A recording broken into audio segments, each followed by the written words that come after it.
The most prominent critic of the Russian government is in a coma. Alexei Navalny's supporters suspect he was poisoned. This is not the first time such an attack has occurred. So are Russian critics now at risk more than ever? This is Inside Story.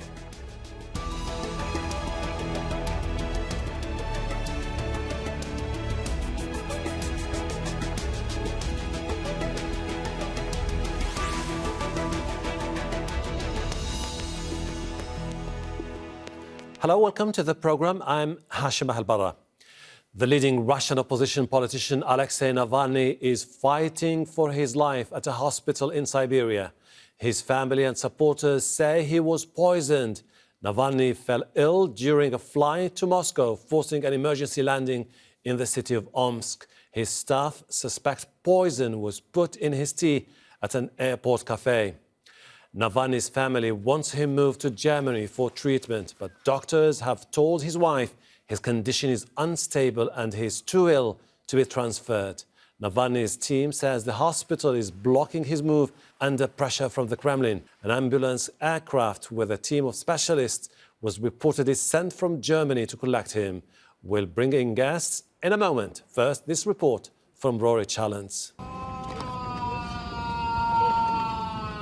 The groans of a man in obvious pain. Medics come down the aisle to help. According to the person who films this footage on a flight from Siberia to Moscow, it's Russian opposition leader Alexei Navalny. Later, he's seen on a stretcher being put in an ambulance, seemingly unconscious. Now in a coma in the city of Omsk, doctors say they're working to save his life. Naturally, poisoning is considered as one of the possible reasons of the deterioration of the condition, but besides that, there could be a number of acute states that lead to the same clinical signs. We are working on everything: eliminate, confirm and work. Unfortunately, I cannot tell you more. Navalny's colleagues are already convinced his illness doesn't have any natural cause. Speaking on Navalny's live YouTube channel, his spokeswoman, Kira Yarmish, said doctors who told her they were confident he'd been poisoned to start with are now too scared to say this. She thinks whatever it was in his tea, and she also said claims made on social media that he was drinking alcohol the night before and this reacted with medication are false. After initially being denied access, Navalny's wife, Ilya, was eventually let in to see him, but his personal doctor wasn't. It's annoying that I'm not let in. I can't see him. I'd like to check up on him and I don't know. And I asked if an ophthalmologist checked him and his retina. There is a response from the pupil. His retina is alive. Charismatic, sometimes abrasive and absolutely fearless, Alexei Navalny is the most prominent Russian opposition figure. By exposing the corruption of Russia's governing elite, he's built a huge following of mainly young people. Drawn to protest by his investigative YouTube videos, Navalny's followers have shown a willingness to defy police batons and prison time. Navalny himself has spent repeated spells behind bars. A fraud case started in 2014 landed him a suspended sentence, a jail term for his brother, and a ban for Navalny himself to challenge Putin in 2018's presidential election. He has persisted despite the state pressure and despite the obvious risks of criticising Vladimir Putin's rule. Another opposition figure, Boris Nemtsov, was shot dead near the Kremlin in 2015. More have left the country. The Kremlin spokesman has wished Navalny a speedy recovery and says any poisoning would need to be confirmed by laboratory tests. Rory Challens, Al Jazeera. It's not the first time the Russian government has come under scrutiny for the suspected poisoning of its critics. In 2006, a former Russian intelligence officer, Alexander Litvinenko, died in the UK after a radioactive substance was put in his cup of tea. In 2015, journalist and opposition activist Vladimir Kara-Murza nearly died of kidney failure after he was poisoned twice by Russian agents. And Russian artist Peter Verzilov accused intelligence services of poisoning him when he fell ill after a court hearing in 2018. That same year, a former Russian double agent, Sergei Skripal, and his daughter were poisoned with a nerve agent in the British city of Salisbury.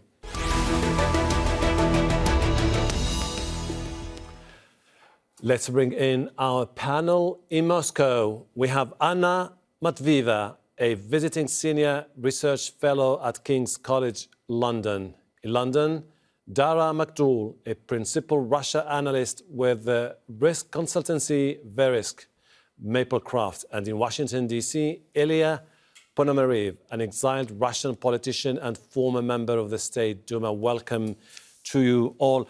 Anna, government denies any involvement in the case of Alexei Navalny, saying that we have to wait for an investigation, denying that this was a poisoning. But against the backdrop of the past poisoning cases, many people believe or start to point finger at the government.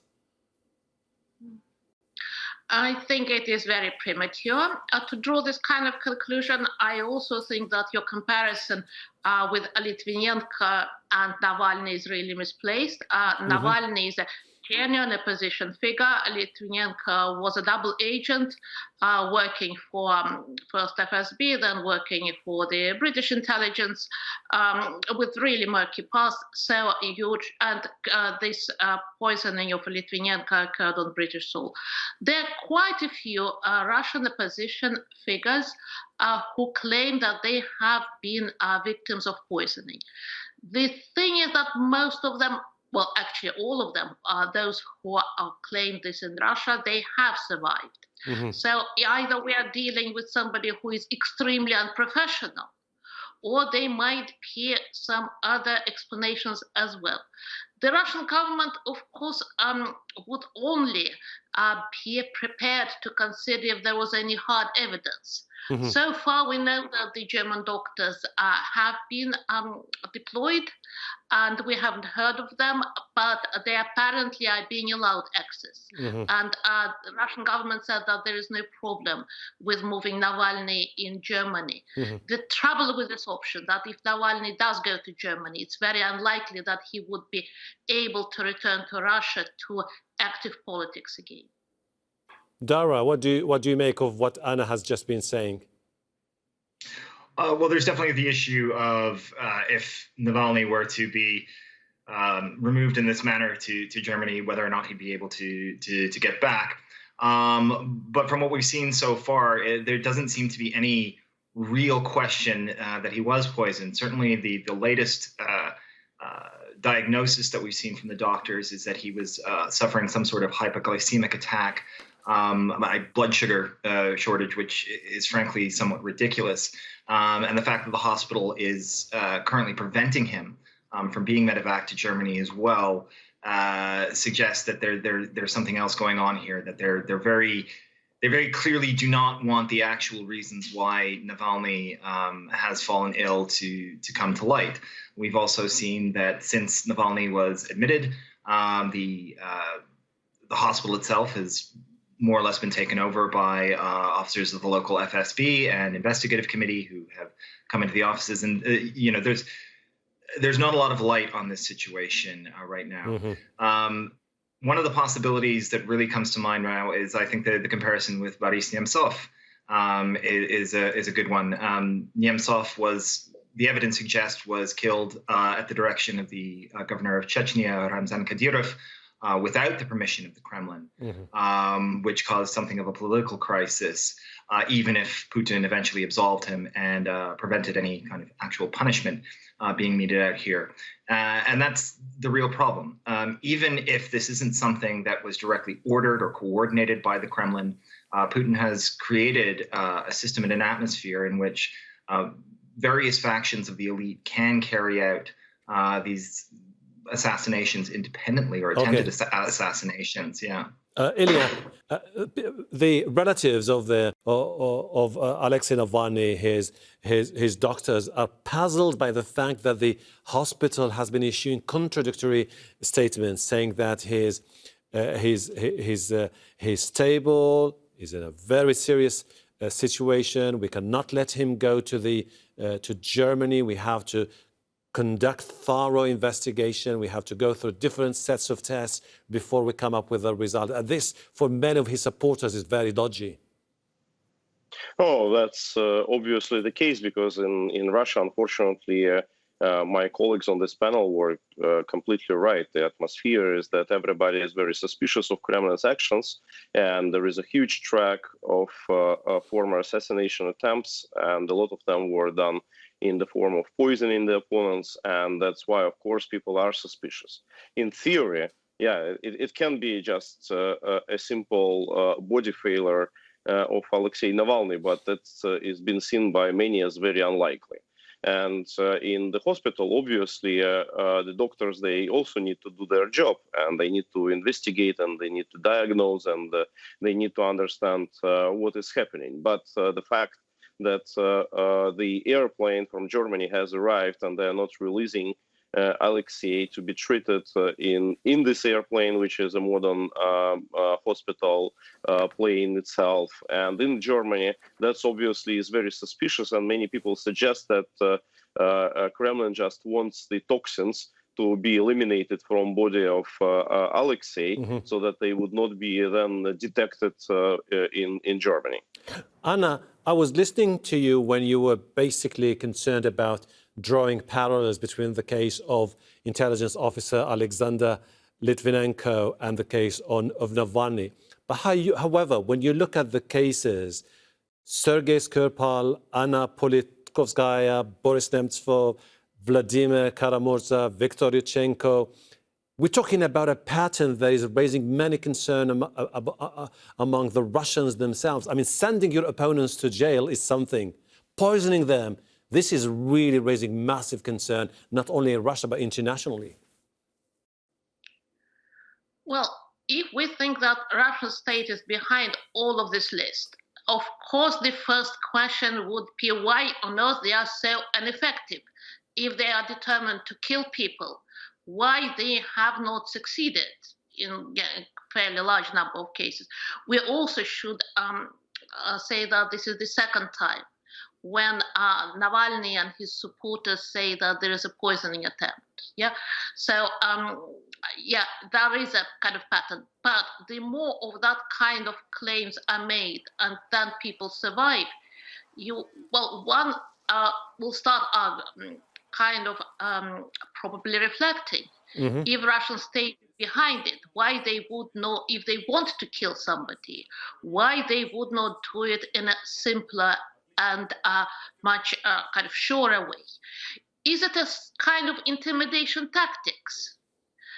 I would think that that may be something more plausible. But then we will never really know the truth. Was there poison? Were there natural causes? We cannot exclude them as well. So then we are getting into a murky terrain. I think it's more useful to see what kind of a role Navalny is playing, why his case became such kind of important. Okay, and this is what we're going.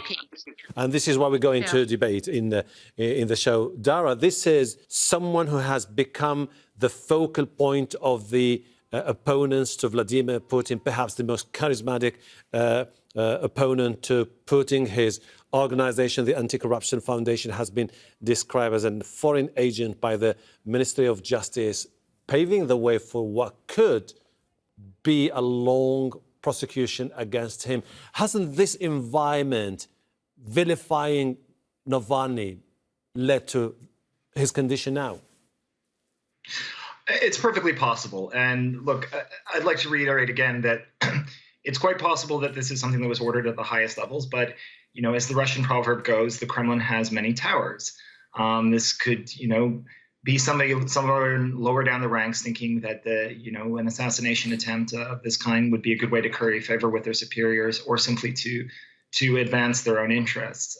With respect to Anna, the Kremlin actually does have in terms of the poisonings we've seen, there's actually a very I don't want to say good track record, but successful track record of assassinations. If we think of the Skripal case in particular, while Ilya and Sergei did survive that, a third British citizen did perish as a result of that attack. So, you know, part of the reason that we're getting so few answers and that the hospital itself is kind of being prevented from releasing them is that everybody has a strong interest in the circles of power of preventing the real story from getting out. The second scariest possibility here is that the Kremlin has decided that the gloves are coming off, that they'd like to intimidate the opposition, and therefore they want to take out Navalny. But the first scariest is that there are essentially elements of the Russian security services or regional governments which are outside of the Kremlin's control and which feel that they can carry out operations of this kind with impunity. And certainly the reaction from Moscow so far seems to suggest that they have no interest in investigating this or treating it as a crime and finding out what has actually happened. Ilya, we may never know what happened exactly to Alexei Navalny, but in the meantime, do you see his case as the result of a pattern in Russia, which is the rising level of repression and clampdown against dissent? Well, you're obviously right here. There is an obvious trend, and this trend was significantly reinforced recently after Putin has organized an amendment to the constitution, which essentially changed a lot of key positions there and extended his power virtually indefinitely. And now he is suppressing a lot of his opponents. But I want to return to what Daragh was saying because I think it's really important. It's wrong to take the current system of power in Russia as a monolith one. Kremlin is basically giving a guidance and giving a cover, a protection for everybody who is following this strategy. But it's at the same time pretty much decentralized. Basically, Kremlin is giving a license to kill to many of his followers, saying that if opponents would suffer, you guys would be okay, even if you violate the law. And a lot of those assassinations attempts, some of them which were successful, some of them which were unsuccessful recently, they were carried out not under Kremlin's direct orders, but under decisions of somebody who was pretty close to Kremlin's establishment. But then Kremlin decided to protect them and give them legal protection. And I believe in this case, there is a version that may be happening because Kremlin wants to divert the attention of the Russian public away from Belarus and what's happening there with Alexander Lukashenko. But to my mind, the most possible case and the most realistic scenario is when there were just some regional FSB officers in Tomsk. Navalny was promising to organize several investigations there. They have regional elections coming, and they could have made this decision knowing that they would never be punished. And that's why Kremlin still bears all the political responsibility for that. Well, with all those theories on the table, I would like to go to Anna. Let's move forward in our debate, if you don't mind, Anna. Do you expect this to further strain relations between Russia and the international community, the European Union in particular? I do not think so, really. But I would like to come back on the previous point. I do not believe that power vertical in Russia is so weak. Navalny is too high profile. Nobody is going to dare to touch him because he is really a case célèbre. And to do something against him would require some kind of higher sanction. The times of chaos of the 90s is over, and this is too important case for Kremlin not to be watching closely. In terms of relationship between Russia and European Union, I do not think that it depends on Navalny case. We still need to know whether German doctors would be allowed and what they will have to say. So that would be kind of a litmus test. It might be that the saga would draw, but there are already quite big stakes between Russia and EU, and Navalny case is not something which is going to be there. The Belarus, yes, that can become all right. a thorny issue, but not Navalny. Daragh, when you look at the last few weeks, Alexei Navalny was perhaps the one trying to shape the whole narrative of the opposition about the future of the country, saying that the constitutional amendments are a constitutional coup, saying that Vladimir Putin wants to cling to power forever. And he was potentially seen as the alternative, as the man potentially to lead the nation in the near future. Against the backdrop of this political landscape, where does the poisoning or the case of Alexei Navalny leave Russia? Well, what's really interesting, what we've seen over the past year, really, in terms of tracking civil unrest and protests and some of the work that we've been doing at Maplecroft, Navalny is still important, but he's not the sole figure now. And even as a figurehead individual, his role has been diminished because we're seeing Russian civil society become much more mobilized. If we think back to last summer, there was a series of large-scale protests in Moscow over the detention of the journalist Ivan Gulenov, which resulted in a rather humiliating climb down from the MVD. They had to release him and fire a number of officers for obviously faking evidence. And then you had protests around the Moscow elections. Protest activity died down earlier this year due to COVID restrictions, but we've seen it rise back up again. And most seriously in Khabarovsk, where the dismissal of the LDPR governor, who wasn't the Kremlin's candidate, even if he wasn't overtly opposition, has brought tens of thousands into the streets. So the protest mood and the kind of opposition mood, if you want, among the Russian people is growing. And we can see that in the number of demonstrations and the size of demonstrations. And if we consider that the power vertical, if you will, has ordered this, the poisoning of Navalny may be an attempt to intimidate the population, to kind of send a signal to oppositionists that the gloves are coming off, that even somebody like Navalny isn't safe. Anna's extremely correct in that he's such a high-profile person, but I don't think it'll work. Okay. Ilya, in the past, this is what happened. The handling of the COVID-19 pandemic has created anger among many Russians. The local council elections created discontent to the point where people were thinking that people like Navalny and others could easily, in the near future, defeat united Russia if they can manage to get to the stronghold of united Russia and garner support. Do you see that momentum continuing to grow with or without Navalny?